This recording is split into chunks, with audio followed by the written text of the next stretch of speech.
हरिओम। शांति शांति शांति। देख रहा है विनोद, झारखंड में कैसी शांति पसर गई। अभी चंद दिन पहले ही तक तो फाइनेंस मिनिस्टर राधा कृष्ण किशोर हर दिन चिट्ठी लिख रहे थे, चिट्ठी दर चिट्ठी, चिट्ठी जो दर्द से भरा है, व्यथा से भरा हुआ। याद है आपको? आप लोग के जमाने में तो व्हाट्सएप मैसेज का जमाना है ना। जब हम लोग का जमाना होता था तो चिट्ठी जाती थी और लिखा जाता था, लिखता हूं खत खून से स्याही मत समझना, और उसके हर अल्फाज में दर्द को उकेर दिया जाता था, तड़प होती थी। कुछ वैसा ही चिट्ठी था राधा कृष्ण किशोर का। सवाल खड़ा कर रहे थे और उस सवाल के बाद सुबह झारखंड में भूचाल खड़ा हो रहा था। सवाल यह था कि जो जंबो साइज का कमेटी का गठन किए हैं, 8x8 के रूम में तो आप ही रहते हैं कांग्रेस भवन में। ये जो 324 320 हैं, इनके लिए बैठने की जगह कहां होगी। सवाल यह था कि जिस दलितों ने, जिस माइनॉरिटी क्लास ने कांग्रेस को वोट दिया, उसके मुद्दे कहां हैं। रामगढ़ में दलित माइनॉरिटी समाज की बच्ची के साथ, अल्पसंख्यक समाज की बेटी के साथ रेप होता है, नृशंस बर्दाश्त होते हैं, कांग्रेस कहीं नजर नहीं आती है। उसके पहले हजारीबाग में घटना घटती है, कांग्रेस कांग्रेस प्रेसिडेंट कहीं खड़े नजर नहीं आते हैं। और कांग्रेस का जो मुद्दा रहा है 420 450 रुपये में गैस देने का, वह कहां है। यानी कांग्रेस जिस मुद्दे के साथ आई, जिस नारों के साथ आई, उसे तरजीह ही नहीं मिली। कांग्रेस की इस हालत का जिम्मेवार कौन है। और सारा कुछ हुआ था जैसे ही केशव महतो कमलेश की कमेटी का विस्तार हुआ था, उनकी कमेटी सामने आई थी और जुत्तम पैदर की शुरुआत हो गई। जब इस तरह के सवाल सामने आए तो कई लोगों ने सवाल किया या आशंका प्रकट की, वो पश्चिम बंगाल में जो भगवा का ब्यार आया है ना, अब उसकी हवा झारखंड पहुंचने वाली है। यानी ये जो बदले बदले सुर हैं, ताल हैं, इसके पीछे भगवा हवा का झोंका है। खैर, राधा कृष्ण किशोर ने 15 दिनों के लिए चुप्पी साध ली, मोहलत दी है। देखिए हुजूर, समझिए कहां है कांग्रेस और कहां है कांग्रेस के मुद्दे। जब भी दलितों पर अत्याचार होता है, माइनॉरिटी पर अत्याचार होता है, तब कांग्रेस गायब नजर आती है। लेकिन जाते जाते एक चिट्ठी थमा गए सीएम हेमंत को भी। हाँ, जाते जाते कहने का मतलब चुप्पी पर जाते जाते, खामोशी पर जाते जाते। और याद दिलाया, हुजूर आपने अपना वादा तो पूरा कर लिया। यानी मैया सम्मान योजना का, मैया सम्मान योजना की राशि हर महीने भेजने में हमारे जो बाल उखड़ रहे हैं फाइनेंस मिनिस्टर के रूप में, कितनी पेचीदगी, कितनी मुश्किलों का सामना कर रहा हूं। यानी घोषणा जेएमएम करती है, अब पूरा करने के लिए उस नारे को, उस वादे को पूरा करने के लिए कांग्रेस की जो फाइनेंस मिनिस्टर है, यानी कांग्रेस कोटे से जो फाइनेंस मिनिस्टर है, उनका पसीना छूट रहा है। तो जब पसीना ही बहाना है तो बेहतर होगा, कांग्रेस का भी एक वादा है सस्ता सिलेंडर, इसको भी शामिल कर दीजिए। आनी हेमंत के दुखती रख पर हाथ। हर कोई जानता है, हर किसी को पता है मैया सम्मान योजना के लिए राज्य सरकार कितनी मुसीबत झेल रही है, किस तरह से फाइनेंशियल मैनेजमेंट कर रही है, क्या क्या मुश्किलें सामने आ रही है। एक फाइनेंस मिनिस्टर के रूप में इस दर्द को राधा कृष्ण किशोर से बेहतर कौन जानता है। लेकिन राधा कृष्ण किशोर है कि वे कह रहे हैं कि नहीं नहीं, आपने अपना वादा तो पूरा कर लिया, कांग्रेस का भी वादा पूरा कर दीजिए, महिलाओं को सस्ता सिलेंडर दे दीजिए। और जो भाजपा सड़क पर प्रदर्शन कर रही है, गैस का, बिजली की, पानी की, उसकी हवा निकाल दीजिए। समझ सकते हैं इसके पीछे की पॉलिटिक्स क्या हो सकती है। जो चुप्पी है 15 दिनों की, या कोई किसी बड़े आहट का संकेत तो नहीं है। यह जो खामोशी अख्तियार की गई है, ये किसी बड़े तूफान का संकेत तो नहीं है। झारखंड की सियासत में कोई भूचाल तो नहीं आने वाला है, कोई बड़ा बदलाव तो नहीं आने वाला है। और याद कीजिए हेमंत सोरेन पार्ट 1 को, हेमंत सोरेन पार्ट 1 में फाइनेंस मिनिस्टर के रूप में रामेश्वर उरांव थे। और याद कीजिए उस दौर को, कलकत्ता कैश कांड को, क्या हुआ था। कलकत्ता कैश कांड में 0 FIR दर्ज की जाती है। दर्ज करने वाले अनूप सिंह होते हैं। बाद में उस मामले में क्या हुआ नहीं हुआ जाने दे, सब कुछ समान होता दिखा।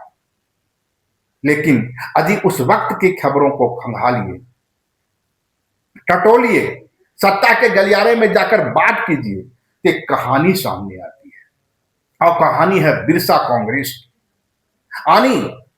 जिस मुश्किल में हेमंत सोरेन खड़े थे, या जिस मुश्किल में गठबंधन की सरकार खड़ी थी, उसी मुश्किल दौर में झारखंड कांग्रेस से अलग, राहुल कांग्रेस से अलग, एक अलग कांग्रेस बनाने की कल्पना भी सरजमीन भी तैयार की जा रही थी। और खबरें यह है कि जो कलकत्ता गए, जिनकी गाड़ी से कैश पकड़ाया, हालांकि उन्होंने कहा कि यह गाड़ी या जो साड़ी है, यह तो आदिवासी महिलाओं में बांटने के लिए खरीदा है। और कहा यह भी गया कि 3 जो चेहरे पकड़ाए हैं, या 3 चेहरों पर जिन पर सवाल खड़े किए जा रहे हैं, ये 3 चेहरे कौन है? एक माइनॉरिटी है, एक क्रिश्चियन है, एक सरना है। और ये तीनों का पॉलिटिकल कनेक्शन कहीं से भी भाजपा से नहीं बनता है। और कम से कम माइनॉरिटी का नहीं बनता है, कम से कम क्रिश्चियन का नहीं बनता। और सच है, यह सच है कि एक माइनॉरिटी के लिए, एक क्रिश्चियन के लिए भाजपा के साथ खुले रूप में खड़ा होना थोड़ी मुश्किल है। लेकिन याद कीजिए बिहार में राज्यसभा चुनाव को, और याद कीजिए उड़ीसा में राज्यसभा चुनाव को, दोनों ही जगह माइनॉरिटी चेहरे ने भाजपा के पक्ष में मतदान किया। मैं चीजों को वही याद दिला रहा हूं। मैं नहीं कह रहा हूं कि क्या होने वाला है, क्या नहीं होने वाला है। मैं सिर्फ इतना कह रहा हूं कि इतिहास या अतीत के पन्ने को खंगालिए, तो उस दौर में पार्ट 1 में जब हेमंत सोरेन की सरकार हिचकोले खा रही थी, उस वक्त भी बिरसा कांग्रेस की कहानी सत्ता के गलियारे में तैर रही थी।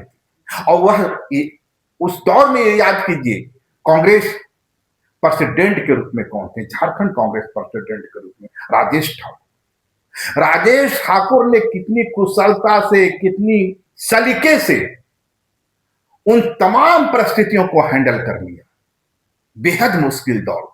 आप राजेश ठाकुर पर यह आरोप लगा सकते हैं कि उनके पास कोई बड़ा जनाधार नहीं है। आप ये कह सकते हैं बोकारो जहां से वे आते हैं अपने ही बुथ पर पीछे हो जाते हैं। लेकिन आप राजेश ठाकुर के राजनीतिक कुशलता पर सवाल खड़ा नहीं कर सकते। बहुत ही विपरीत परिस्थितियों में राजेश ठाकुर ने कांग्रेस को संभाला था। और आज जब कांग्रेस के पास 16 विधायक हैं और कहीं ना कहीं हेमंत सोरेन की सत्ता ज्यादा कंफर्टेबल है, बावजूद इसके यदि कांग्रेस के अंदर इस तरह भूचाल की स्थिति है, तो इसका जिम्मेवार कौन है? और क्या वाकई जैसा कि खबरें चल रही है, बंगाल में जो बदलाव हुआ उसके बाद झारखंड कांग्रेस के अंदर कई चेहरे ऐसे हैं जो उस बदलाव के साथ चलना चाहते हैं, या उस बदलाव में अपना भविष्य देख रहे हैं, या उस बदलाव की आहट उन्हें सुनाई दे रही है। ये तमाम सवाल हैं। मैं किसी पर सवाल खड़ा नहीं कर रहा हूं, किसी की नीयत पर, किसी की निष्ठा पर सवाल खड़ा करने की हमारी कोई कोशिश नहीं है। लेकिन यह सच है कि इस तरह के आकलनों का दौर शुरू हो चुका है। दौर यह भी शुरू हो चुका है कि हेमंत सोरेन की जो सरकार है उसके खिलाफ अब भाजपा के हौसले बुलंद हैं, और भाजपा की कोशिश है कि कांग्रेस के अंदर से ही कुछ ऐसे चेहरों को सामने लाया जाए जो कांग्रेस गठबंधन की जो सरकार है उसके परफॉर्मेंस पर सवाल खड़ा कर सके। इस तरह की कोशिशें हैं। तो क्या इस एक बार फिर से बिरसा कांग्रेस को खड़ा करने की तैयारी की जा रही है? क्या एक बार फिर से पार्ट 1, हेमंत पार्ट 1 की ही तरह हेमंत पार्ट 2 में एक कंस्पायरेसी रची जा रही है या रचने की कोशिश की जा रही है? बेहद मुश्किल सवाल है, क्योंकि इसके लिए आपके पास कोई सबूत नहीं है, साक्ष्य नहीं है।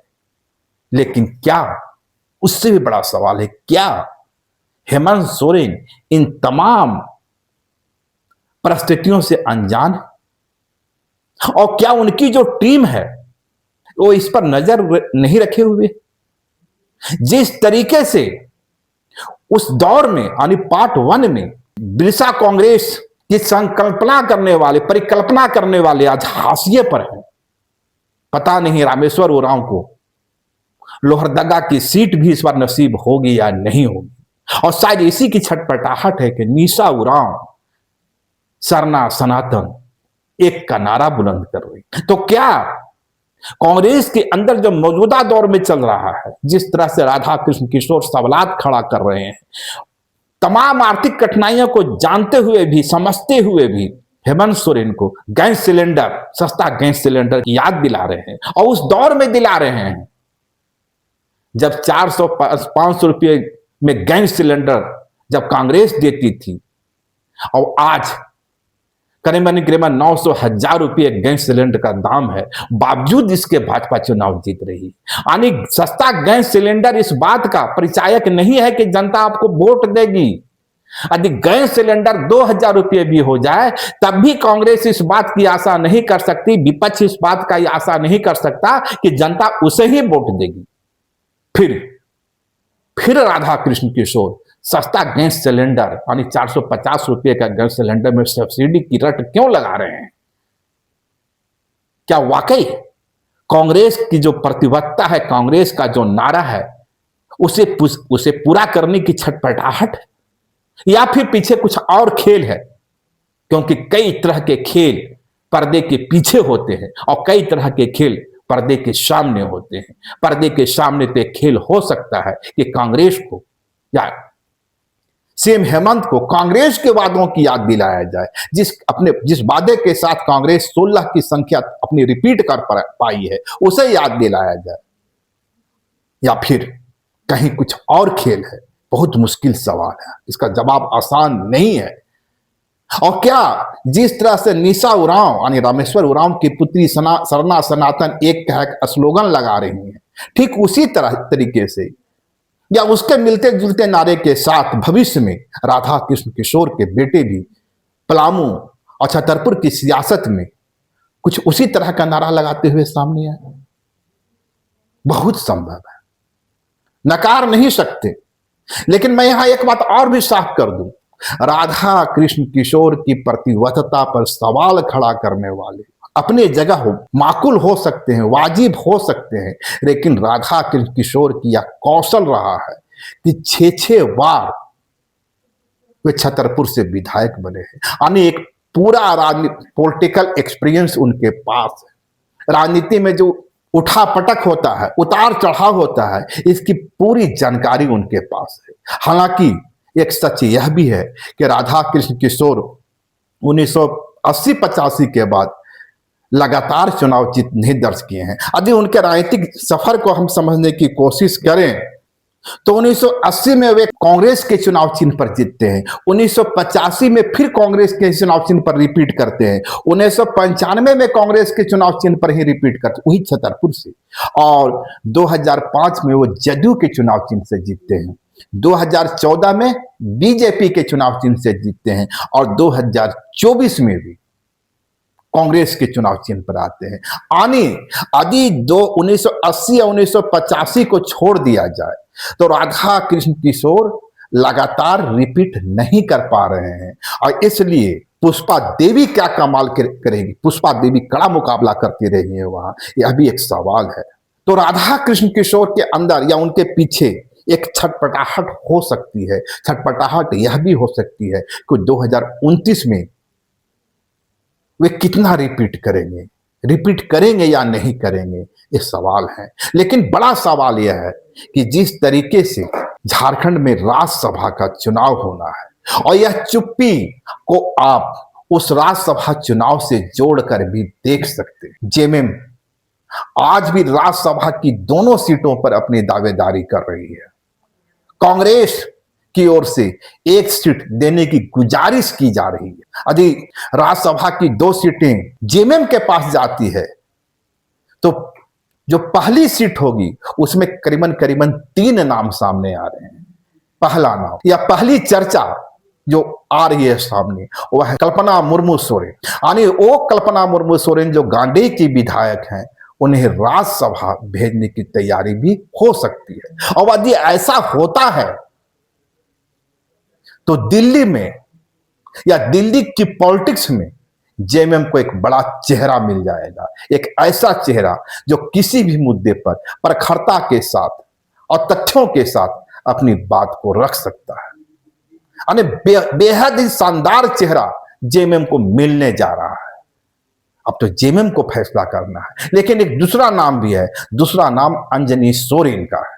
दावा किया जा रहा है कि अंजनी सोरेन जो उड़ीसा में एक्टिव है, जेएमएम का कंधार है उड़ीसा में, उन्हें भी राज्यसभा भेजा जा सकता है। लेकिन एक तीसरा नाम भी है और तीसरा नाम है सीता सोरेन का। दावा यह किया जा रहा है कि सीता सोरेन जो भाजपा में रहकर हाशिए पर पड़ी हैं, उन्हें भी राज्यसभा भेजने की तैयारी की जा सकती है। यानी जो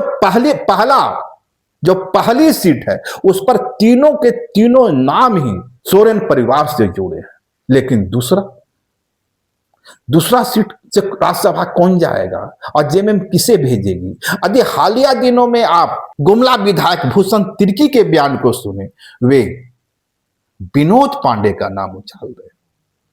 निश्चित रूप से यदि भूषण तिर्की जैसे बेहद सुलझे हुए विधायक की ओर से विनोद पांडे का नाम सामने आ रहा है तो निश्चित रूप से जेएमएम के अंदर कुछ चर्चा तो चल रही होगी, कुछ आकलन तो चल रहा होगा। निश्चित रूप से इसका फैसला तो तभी होगा जब उम्मीदवारों की घोषणा होगी। लेकिन जिस तरीके से जेएमएम अड़ी नजर आ रही है 2 सीटों के लिए, उससे इस बात के सबूत मिलते हैं या संकेत मिलते हैं कि विनोद पांडे के नाम पर भी विचार किया जा सकता है। हालांकि और वैसे भी यदि जेएमएम के पास दोनों ही सीटें रहती है और दोनों सीटों से 2 आदिवासी चेहरे को भेजना थोड़ा मुनासिब नहीं रहेगा, क्योंकि झारखंड में सिर्फ आदिवासी नहीं है, यहां मूलवासी भी हैं, ओबीसी भी हैं, दलित भी हैं। इस सामाजिक समीकरण को भी साधने की जिम्मेवारी होगी जेएमएम पर। देखना होगा कि यदि जेएमएम के पास दोनों ही सीटें रहती है तो वो दूसरा सीट का होता है, उसका चेहरा कौन होगा। लेकिन एक खेल और होता नजर आ रहा है, कांग्रेस के अंदर से कौन हो। यदि कांग्रेस के पास एक सीट दे भी दी जाती है, कांग्रेस के हिस्से एक सीट दी जाती है, उस हालत में कांग्रेस में चेहरा कौन होगा। तो सुबोध कांत सहाय काफी सक्रिय नजर आ रहे हैं, उनके लोग सक्रिय हो चुके हैं।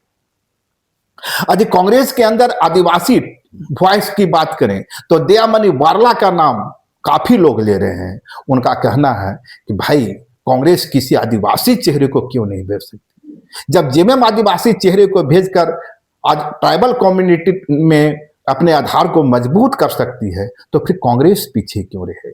लेकिन याद कीजिए, दयामणि वार्ला 500 लोगों को एक साथ 500 चाय नहीं पिला सकती। मैं उनकी आलोचना नहीं कर रहा, मत भूलिए, मैं उस सच्चाई को बयां कर रहा हूं जो राज्यसभा चुनाव में होता है।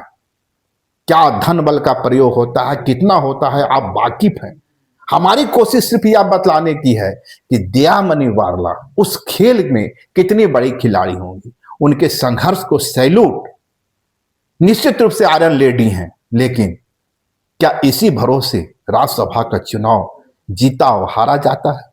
मुश्किल है। एक नाम परिमल नाथवानी का भी सामने आ रहा है और यहीं से बड़े खेल का संकेत मिल रहा है। परिमल नाथवानी 2020 तक, 2008 से 2020 तक आंध्र प्रदेश से राज्यसभा सांसद, लेकिन उससे पहले कहें 2008 से 2020 तक वे झारखंड से राज्यसभा सांसद रहे हैं और निर्दलीय रहे हैं। तो जो समीकरण है 34 जेएमएम के पास, 4 राजद के पास, 16 कांग्रेस के पास, 2 माले के पास और 21 भाजपा के पास, तो परिमल नाथवानी के लिए खेल करना बड़ा आसान है। और खबर यह है या दावे यह है कि परिमल नाथवानी के खेल का हिस्सा कांग्रेस के विधायक भी बन सकते हैं, यानी क्रॉस वोटिंग हो सकता है। और परिमल नाथवानी यदि निर्दलीय चुनाव लड़ते हैं तो भाजपा भी उन्हें समर्थन कर सकती है। और कांग्रेस में जो एक बगावती सुर है, जो मौजूदा प्रदेश अध्यक्ष से नाखुश है, जिनके अंदर चाहत है, चाहत मंत्रिमंडल की भी है, चाहत बड़ी हिस्सेदारी की भी है, वैसे तमाम चेहरे इस खेल का हिस्सा बन सकते हैं। तो जैसा कि मैंने शुरू में कहा, यह जो चुप्पी है, यह जो सन्नाटा है, और जिस तरीके से राधा कृष्ण किशोर ने कहा है 15 दिन हरिओम शांति, 15 दिन के बाद जो भूचाल आएगा, निश्चित रूप से आपकी तरह हमारी नजर भी उस पर बनी रहेगी। लेकिन मैं फिर से कह दूं, हेमंत पार्ट 1 में भी हेमंत की सत्ता को अस्थिर करने की कंस्पायरेसी बहुत ही गहरे स्तर पर रची गई थी।